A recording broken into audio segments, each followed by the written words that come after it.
Hello hello. മറ്റേ Dustin എന്ന് പറഞ്ഞ ഒരു ബ്രദറാണോ? അതെ അതെ.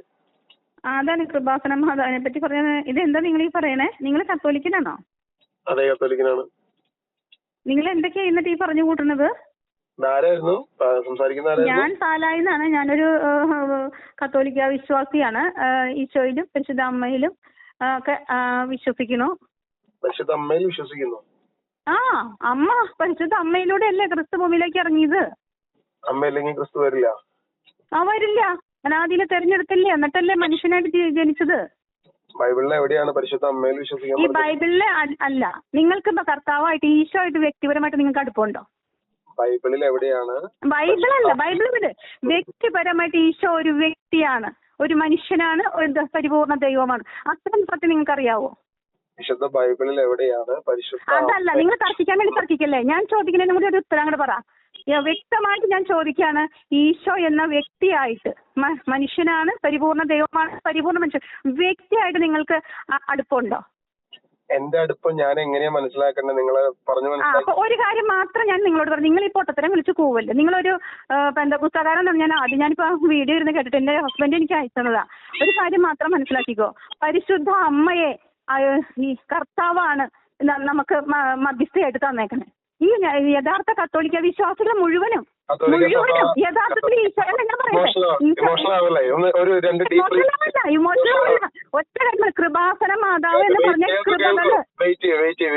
ഒരു സെക്കൻഡ്, ഒരു രണ്ട് ഡീപ്പ് ബ്രീത്ത് എടുക്കുക. അപ്പൊ നമുക്ക് ഇമോഷനൊക്കെ മാറ്റാം.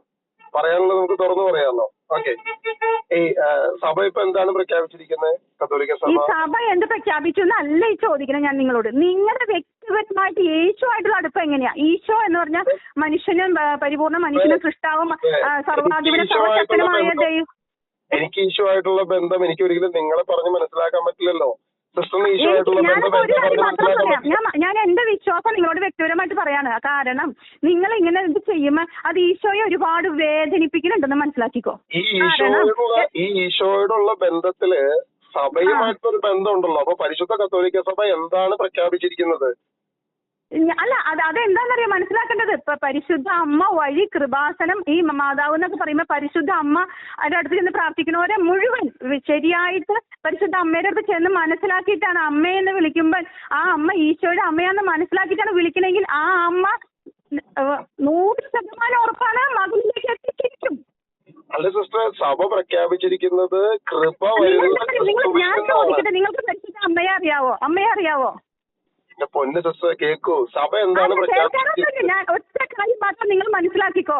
യേശു എന്ന് പറഞ്ഞ ആ ദൈവം തന്നെയാണ് പരിശുദ്ധ അമ്മയുടെ ഈ സ്ഥാനം കൊടുത്തേക്കുന്നത്. ഈ സ്ഥാനത്തെ പരിശുദ്ധ അമ്മ പല കാലങ്ങളിലായിട്ട് പരിശുദ്ധ അമ്മ തന്നെ എല്ലാവർക്കും പ്രത്യക്ഷപ്പെട്ട് സ്ഥിരീകരിച്ചിട്ടുണ്ട്. ഈ കേരളത്തിലടക്കം. ഈ ഒരു കാര്യങ്ങൾ ഇതൊക്കെ അവിടെ നിൽക്കട്ടെ.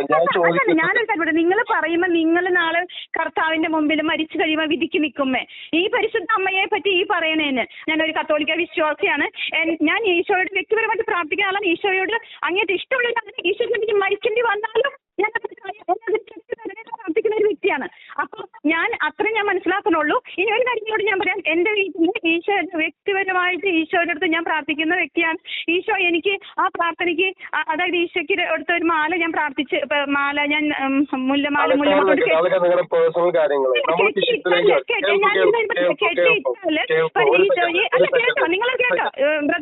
കേട്ടോ. ഞാൻ ജസ്റ്റ് കാര്യം പറയട്ടെ. ഞാനൊരു കാര്യം പറയട്ടെ. അത് ഇനി സ്ഥിരീകരണമൊന്നുമല്ല. ഞാനൊരു കാര്യം മാത്രം പറയാം. ഈ ഈശോയുടെ അടുത്ത് ഞാൻ പ്രാർത്ഥിക്കുമേ. ഇവിടെ ഈശോയുടെ കരുണയുടെ രൂപമുണ്ട്, ഈശോയുടെ തിരുഹൃദയത്തിന്റെ രൂപമുണ്ട്, പരിശുദ്ധ അമ്മയുടെ രൂപമുണ്ട്. അപ്പൊ ഞാൻ പ്രാർത്ഥിച്ച്, ഞാൻ കത്തോലിക്ക വിശ്വാസത്തിൽ അടിയുറച്ച് വിശ്വസിക്കുന്നു, പരിശുദ്ധ അമ്മയുടെ സ്ഥാനത്തെ ബഹുമാനിക്കുന്നു. അപ്പൊ ഞാനൊരു മുല്ലമാല കെട്ടിയിട്ടാല് നോക്കിക്കോ. അല്ല, ഞാനൊരു കാര്യം നിങ്ങളോട് പറയട്ടെ. ഒരു മുല്ലമാല മേടിച്ചിട്ടാല് ഈ ജപമാല പ്രാർത്ഥന നടക്കുമേ. ഞാൻ വ്യക്തിപരമായിട്ട് പ്രാർത്ഥിച്ചാലും ഇനി ആഴമായിട്ട് ഈശോയെ സ്നേഹിക്കുന്ന ആൾക്കാർ ആരും ഇട്ട് പ്രാർത്ഥിച്ചാലും ഞാൻ കെട്ടുന്ന ഈ മാല ഇട്ട് പ്രാർത്ഥിക്കുമ്പോ ആ മാല, ഈ ജപമാല പ്രാർത്ഥന അല്ലെങ്കിൽ ഏത് പ്രാർത്ഥന ആരാധനയൊക്കെ നടക്കുമ്പോൾ ഈ മാല അങ്ങോട്ട് നീളാൻ തുടങ്ങും. ആരാണ് ഇത് തന്നെ ഇട്ടുന്നത്? കർത്താവാണ് തിന്നിട്ടുള്ളത്. മനസ്സിലായോ? അപ്പൊ ഒരു കാര്യം മാത്രം എനിക്കറിയാം. എന്ന് പറഞ്ഞാൽ എനിക്ക് മനസ്സിലായില്ല പറഞ്ഞത്. മാല നീളം വെക്കോ? അതായത് ഞാനൊരു കത്തോലിക്ക കുടുംബത്തിലെ വിശ്വാസിയാണ്. മനസ്സിലായോ? 3 മക്കളുണ്ട്. ഒരു സെക്കൻഡ് ഒന്ന് ശാന്തമായിട്ട് പറയാമോ? നമ്മൾ എന്തിനാ ഇമോഷണൽ? എനിക്ക് നിങ്ങളുടെ കേൾക്കുന്നില്ല. കാരണം നിങ്ങൾ വെറുതെ ഞാനൊരു സംശയം ചോദിക്കട്ടെ. നിരീശ്വരവാദികളുടെ വീഡിയോ നിങ്ങൾ വല്ലതും കണ്ടിട്ടുണ്ടോ? നിരീശ്വരവാദി വീഡിയോ ഞാൻ കേൾക്കാറ് പോലില്ല. കാരണം പൊട്ടത്തരം തന്നെ വിളിച്ചു പോകണം ആൾക്കാരെ ഞാൻ ഇങ്ങനെ കേൾക്കണേ. യേശുവിനെ കുറിച്ച് നിരീശ്വരവാദികൾ ഒരുപാട് തിന്മ പറഞ്ഞിട്ടുണ്ട്. നിങ്ങൾ അവരാരെങ്കിലും വിളിച്ചിട്ടുണ്ടോ? അല്ല, എനിക്ക് പറഞ്ഞ മനസ്സിലാക്കി നിങ്ങളൊരു വിശ്വാസിയാണ്. നിരീശ്വരവാദികൾ യേശുവിനെ കുറിച്ച് സംസാരിച്ചപ്പോ നിങ്ങൾ ഇത്ര ഇമോഷണൽ ആയില്ല. നിങ്ങൾ അവരാരെയും വിളിച്ചില്ല. ഞാൻ മാതാവിനെ കുറിച്ച് നിങ്ങളൊരു ദൈവവിശ്വാസിയാണ് എന്ന് പറഞ്ഞിട്ടാണ് മാതാവിനെ നിഷേധിക്കണം. ഒരു സെക്കൻഡ് ഒന്ന് വെയിറ്റ് ചെയ്യൂ. ഞാൻ മാതാവിന് ഒരു വാക്കുകൊണ്ട് പോലും മോശം പറഞ്ഞിട്ടില്ല. കച്ചവടക്കാരുണ്ടാക്കുന്ന മാതാവിനെതിരെയാണ് ഞാൻ സംസാരിച്ചിരിക്കുന്നത്. ചേച്ചി ഒന്ന് കേൾക്കൂ, നമ്മൾ ഇമോഷണൽ ആകല്ലേ പ്ലീസ്. ഞാൻ പറയുന്നത് കേൾക്ക്, എന്നിട്ട് നിങ്ങൾ പറയുന്ന എന്ത് വേണമെങ്കിലും കേൾക്കാൻ ഞാൻ തയ്യാറാണ്. ഓക്കെ. വീട് എവിടെയാണ്? അങ്കമാലിയിലാണ്. അങ്കമാലില്. കത്തോലിക്ക വിശ്വാസിയാണോ? കത്തോലിക്ക വിശ്വാസിയാണ്. Infant Jesus church Kidangoor, Angamaly, 1ാമത്തെ ward, Saint Martin family unit. എന്തെങ്കിലും ഡീറ്റെയിൽ തുടങ്ങി തരാം. ഒന്ന് ശാന്തമായിട്ട് ഈ ഇമോഷനൊക്കെ ഒന്ന് മാറ്റി വെച്ചിട്ട് ഞാൻ ചോദിക്കുകയാണ്, യേശു ക്രിസ്തുവിനെ കുറിച്ച് പരസ്യമായി ഇവിടെയുള്ള നിരീശ്വരവാദികളും മറ്റാളുകളും വളരെ മോശമായിട്ട് സംസാരിച്ചപ്പോ നിങ്ങൾ എന്തുകൊണ്ട് ഇത്ര ഇമോഷണൽ ആയിട്ട് അവരോടൊരു നിങ്ങളോട് പറയട്ടെ, ഞാൻ പറയട്ടെ അതായത് എനിക്ക് നിരീശ്വരവാദികളോടോ യുക്തിവാദികളോടോ അതായത് സംസാരിക്കാനില്ല. പിന്നെ നിങ്ങളൊരു പ്രൊട്ടസ്റ്റന്റ് മാതാവിനെ കുറിച്ച് ഞാനൊരു വാക്ക് പറഞ്ഞിട്ടില്ല. മാതാവിന്റെ പേരും പറഞ്ഞ് ബിസിനസ് നടത്തുന്നവരെ പറഞ്ഞപ്പോ നിങ്ങൾ ഇത്ര മാതാവിനെ പറ്റി പറഞ്ഞത് എന്താണെന്നറിയുമോ? കൃപാസനത്തിന്റെ സിംഹാസനം എന്തെങ്കിലും കൃപയുടെ സിംഹാസനം എന്ന് പറഞ്ഞാൽ ഈ യേശുക്രിസ്തു വഴി യേശുക്രിസ്തുവിൽ നിന്ന് ഒഴുകുന്ന എല്ലാ കൃപകളും ദാനങ്ങളും പരിശുദ്ധ അമ്മയ്ക്കും വിതരണം ചെയ്യാൻ പറ്റും. അപ്പൊ യേശു മാതാവ് ഒന്നാണോ? യേശു മാതാവ് ഒന്നല്ല, അമ്മയല്ലേ. ചെന്ന് പറഞ്ഞില്ലേ മോനെ അവർക്ക് വീഞ്ഞില്ല, അത്രേ പറഞ്ഞുള്ളൂ. പിന്നെ സമയമായിട്ടില്ല എന്ന് പറഞ്ഞിട്ടും അമ്മ പറഞ്ഞില്ലേ, അവൻ പറഞ്ഞത് ചെയ്തു. അത് അമ്മയുടെ പവറാണത്. കാരണം അമ്മയ്ക്കറിയാം, അമ്മ പറഞ്ഞാൽ സമയമായി മകന്റെ സമയം. ഞാനീ കാര്യം നിങ്ങളോട് പറയട്ടെ. ഇങ്ങോട്ട് ചോദിച്ചാൽ തിരിച്ചു പറയുന്നത് കേൾക്കാനുള്ള മര്യാദ ഉണ്ടാകണം. അതാണ് ഒരു സാമാന്യമായിട്ടുള്ള ഒരു മര്യാദ. അപ്പൊ ഇപ്പൊ പറഞ്ഞത് ബൈബിളാണ്. കാനായിലെ കല്യാണ നാളിലാണ് പറഞ്ഞത്. അപ്പൊ ഞാൻ ഇനി ബൈബിൾ വെച്ച് ചോദിക്കും. ഓക്കെ. ഞാനൊരു അടിയുറച്ച ഈശോ വിശ്വാസിയാണ്. ഞാൻ ഇപ്പൊ നിങ്ങൾ ഈ ഇമോഷണൽ പറയുന്നത് എല്ലാം റെക്കോർഡാണ്. നാളെ എന്റെ ചാനലിൽ അത് പരസ്യമായി പബ്ലിക് ആവും. അപ്പൊ അതുകൊണ്ട് കൃത്യമായിട്ട് പറയാം ഞാൻ എന്താ പറഞ്ഞെന്നുള്ളത് സിസ്റ്ററിന് കേൾക്കാൻ പറ്റും. ഓക്കെ. അപ്പൊ അതുകൊണ്ടൊന്ന് ഇമോഷനൊക്കെ വിട്ടിട്ട് നമ്മൾ ശാന്തമായിട്ട് സംസാരിക്കും. റെക്കോർഡാണെങ്കിൽ ഞാൻ സംസാരിക്കാനില്ല, കാരണം എന്റെ ഭർത്താവിന് അത് ഇഷ്ടമല്ല. കാരണം അതൊന്നും നമ്മളെ ബാധിക്കുന്ന കാര്യമല്ല. ഈ വിഷയത്തിൽ തർക്കിക്കാൻ വന്നിട്ടുണ്ടോ, ഇത് പബ്ലിക്കായിട്ട് ഞാൻ പബ്ലിക് ചെയ്യും. അതിനകത്ത് വേറെ കോംപ്രമൈസ് ഒന്നുമില്ല. അത് മനസ്സിലാക്കി തന്നെ മുന്നോട്ട് പോകാൻ തന്നെയാണ് നമ്മൾ എല്ലാ കോളുകളും റെക്കോർഡ് ചെയ്യുന്നത്.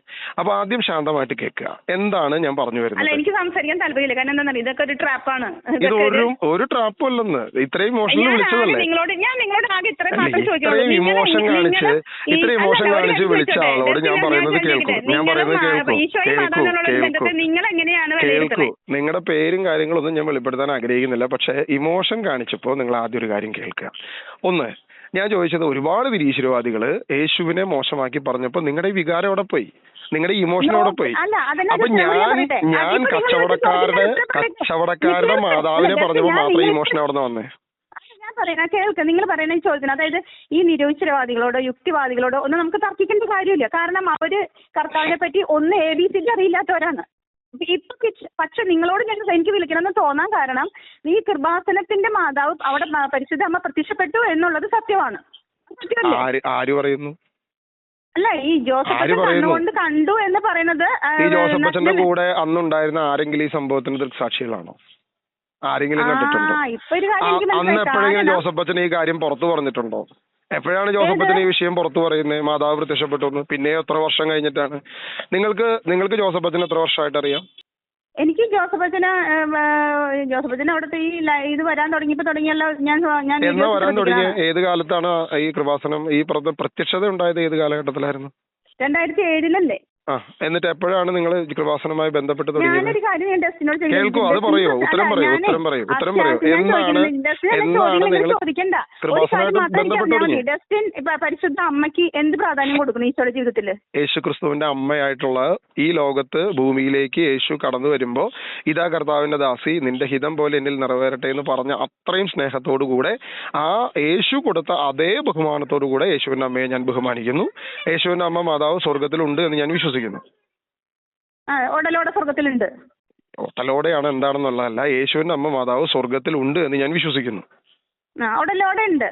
അത് നിങ്ങളുടെ വിശ്വാസം, നിങ്ങൾ എന്താന്ന് വെച്ചാൽ പറഞ്ഞു, എനിക്ക് അതിനകത്ത് കുഴപ്പമില്ല. ഞാൻ പറയുന്നത് യേശുവിന്റെ അമ്മ ഈ ഭൂമിയിൽ ഏറ്റവും ബഹുമാനിക്കപ്പെടേണ്ട സ്ത്രീ, ഏറ്റവും റെസ്പെക്ട് ചെയ്യപ്പെടേണ്ട സ്ത്രീ സ്വർഗത്തിലുണ്ട് എന്ന് ഞാൻ വിശ്വസിക്കുന്നു.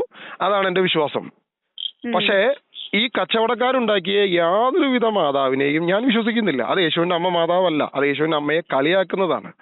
ഇനി കൃപാസനം എന്ന് പറയുന്ന ഒരു പേര്, ഇപ്പോ കൃപാസനത്തിൽ ഇപ്പൊ റീസെന്റ് വന്നിരിക്കുന്ന ഒരു പാട്ടുണ്ട്, സർവശക്തിയായ മാതാവേ. മാതാവ് സർവശക്തിയാണോ? നാരകീയ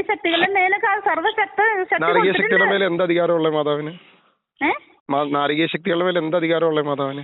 മകൻ കൊടുത്തേക്കുന്ന അധികാരം എവിടെയാ കൊടുത്തിരിക്കുന്നത്? തെളിവ് പറയും. തെളിവോ? എന്റെ പൊന്നെ, നിങ്ങളൊക്കെ ജപമാല ചെല്ലാറുണ്ടോ? ഇല്ല. ജപമാല നിങ്ങൾ ഒരു ദിവസം ഒരെണ്ണം പോലും ചെല്ലാറില്ലേ? ഒറ്റെണ്ണം ചെല്ലാറില്ല. കഴിഞ്ഞ 10 വർഷമായിട്ട്. ജപമാല ആരാ കൊണ്ടുവന്നേ? അപ്പൊ നമ്മൾ തമ്മിൽ സംസാരിക്കണ്ട കേട്ടോ, കാരണം ഇപ്പോഴാണ് മനസ്സിലായത് നിങ്ങൾ കത്തോലിക്കനാന്ന് പറയും. അപ്പൊ നിങ്ങളിലൂടെ പ്രവർത്തിക്കുന്ന സ്പിരിറ്റ് എന്താണെന്നാണ് എനിക്ക് മനസ്സിലായി. ഞാൻ ഓർത്തിരുന്നത് നിങ്ങള്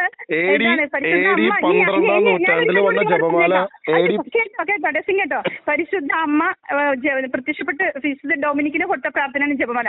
അത് വചനം തന്നെയാണ്. നന്മ നിറഞ്ഞ പറയുന്നത്, കൃപ നിറഞ്ഞവളെ സ്വസ്തി എന്ന് പറഞ്ഞാൽ 1500-കളിലാണ്. 1200-കള് 12ാം നൂറ്റാണ്ട്. 1200 ഈ 12 നൂറ്റാണ്ട് ജപമാല ചെല്ലാത്തവര്, ഈ 12 നൂറ്റാണ്ട് കേൾക്കൂ. നിങ്ങൾ ചുമ്മാ കിടന്ന പോലെ നിങ്ങൾ വെറുതെ കിടന്ന് ഒച്ചപ്പാടുണ്ടാക്കല്ലേ. കേൾക്കൂ. ഈശോയെ വ്യക്തിപരമായിട്ട് സ്നേഹിക്കുന്നുണ്ടെങ്കിൽ ഈ പറയുന്നത് മുഴുവൻ നിങ്ങൾ നാളെ തള്ളി പറയേണ്ടി വരും. നിങ്ങൾ തെറ്റാണ്, നിങ്ങളുടെ വിശ്വാസം തെറ്റാണ്. നമ്മളിത് പബ്ലിക് ആക്കുമ്പോൾ നിങ്ങളൊരു കാര്യം ശ്രദ്ധിക്കാൻ, നിങ്ങളുടെ ഇമോഷൻ ആയിരിക്കും ആളുകൾ കേൾക്കുന്നത്. അതുകൊണ്ട് ശാന്തമായി കേൾക്കട്ടെ. കർത്താവ് നോക്കിക്കോളൂ. ശാന്തമായി കേൾക്കൂ. 12ാം നൂറ്റാണ്ടില് സംസാരിക്കുന്ന കാര്യമില്ല. ഞാൻ ഓർത്തിരുന്നത് നിങ്ങളൊരു അടിയുറച്ച ദൈവ ഒന്നുമില്ല നിങ്ങൾക്ക്. ഞാനൊന്ന് പറയട്ടെ, നിങ്ങൾ വിധിക്കല്ലേ? നിങ്ങൾ പറയാൻ മുഴുവൻ കംപ്ലീറ്റ്ലി 1200 വർഷം ജപമാല ചെല്ലാത്തവരോ? 1200 വർഷം ഡൊമിനിക്കിന് വെളിപ്പെടുന്നത് വരെ 1200 വർഷം ജപമാല ചെല്ലാത്ത ഒരു പിശാചാണോ? അവർക്ക് ദൈവമായിട്ട് ബന്ധമല്ലേ? അവർക്ക് കൂടുതൽ ഈശോയോട് സ്നേഹം കൂടിക്കൊണ്ടേയിരിക്കും. 1200 വരെ ഡൊമിനിക്കിന് വെളിപ്പെടുന്നതിന് മുൻപ് വരെ, ഡൊമിനിക്കിന് വെളിപ്പെടുന്ന കാലം വരെ 1200 വർഷം ജപമാല ചെല്ലാത്തവർക്ക് ദൈവമായിട്ട് ബന്ധമില്ലേ? അപ്പൊ ഇപ്പൊ പറഞ്ഞു ഞാൻ 10 വർഷമായിട്ട് ചൊല്ലാത്തതുകൊണ്ട് എനിക്ക് ബന്ധമില്ലെന്ന്. അല്ലല്ല, നിങ്ങളുടെ വിശ്വാസം പരിപൂർണതയിലല്ല. നിങ്ങൾ പരിശുദ്ധ വർഷം നിങ്ങൾ അമ്മയ്ക്ക്